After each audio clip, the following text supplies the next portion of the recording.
Okay, let me give my 2 cents about this Miss Kitty Yanique thing.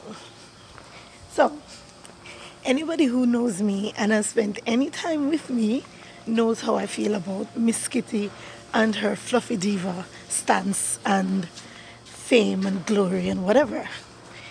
Miss Kitty came on the scene as a fat girl in media when fat girls weren't very popular in media.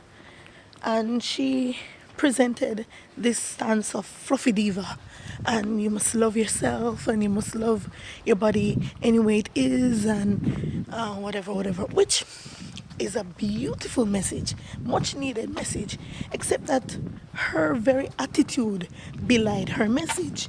She was always about, oh, if you're gonna say you're fluffy, you have to be this kind of way, you have to be this kind of body shape, and you have to be this kind of character, and you have to be this kind of attitude, and you have to be this kind of style. And no, if you're empowering women of a big size, then it shouldn't matter if I can afford the fashion that you can afford. It shouldn't matter if I am fluffy with a big belly, or fluffy with no breasts, or fluffy with no ass. It shouldn't matter, because it's about empowerment, right? What she did was to create a new category that people couldn't fit into.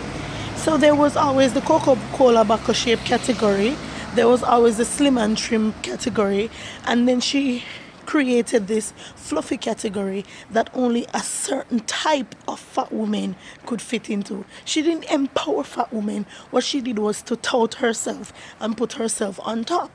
That being said, she goes on to this show with Yanique, and Yanique has the Jamaican ideal shape.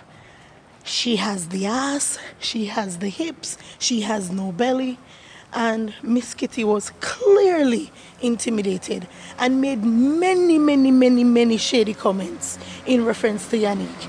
I think Yanique looked up to Miss Kitty as a kind of a role model, because even though for me, it was clear that she was not happy with herself, and that her big talk about fluffy was a way to build herself up and tear others down. Many people were inspired by her, and you can't tell people who to be inspired by. And even if people aren't living the lives that they should be living, if they are an inspiration, they are an inspiration, and that's all it is. So clearly, for me, Yanique was inspired by her. Saw how much traction she got from the diva, the fluffy diva, and came out as curvy diva. No. Curvy diva, fluffy diva. I don't think curvy diva was a way of putting down Miss Kitty or a way of stealing from her success. I think it was clearly imitation as a form of flattery. But a lot of women will not want to admit this, and a lot of Jamaicans will not want to admit this, but there are many different types of sex in Jamaica. And if you're sexy without a belly, you're on the top end of the sexy chart. And that was the issue. That was a big issue for Miss Kitty. She felt intimidated, and she felt like Yanique had somehow one-upped her by coming on with this curvy diva. Now, Yanique, I read Yanique's comment in the Star, and I watched the intense interview.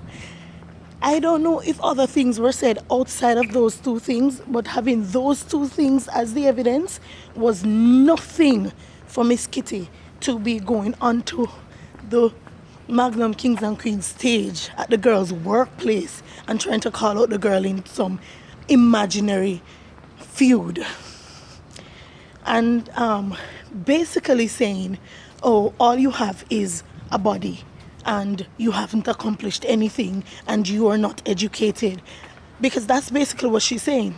Because if you're going to say this feud about her body is imaginary, and if there needs to be a feud, let it be about her accomplishments, let it be about my education, let it be about my bank book. Really. Using all kinds of dubious big words. I can't bother with Miss Kitty. Ah, boy. she has fallen victim to the belief that the bigger the word, the more intelligent the person. And actually, knowing time and place is a mark trait of intelligence. Knowing how to conduct yourself. And I'm not checking her tone, because if somebody needs to be checked, they need to be checked. And if Yanique was trying to create tension between them, I would be supporting Miss Kitty. You need to check her. But really, all of this is in Miss Kitty's head and is based on her insecurities. It's based on her insecurities that we all have. We all have insecurities. But she, knowing that she probably has the upper hand, has now put Yanique's job on the line. Now, people will say, oh, Yanique should have brushed it off and just said backstage. No matter what she had said, she would have been in the wrong. Because Miss Kitty put her in a position where she had no choice but to come off bad. Miss Kitty, I don't like you for a long time, and this make me worse don't like you.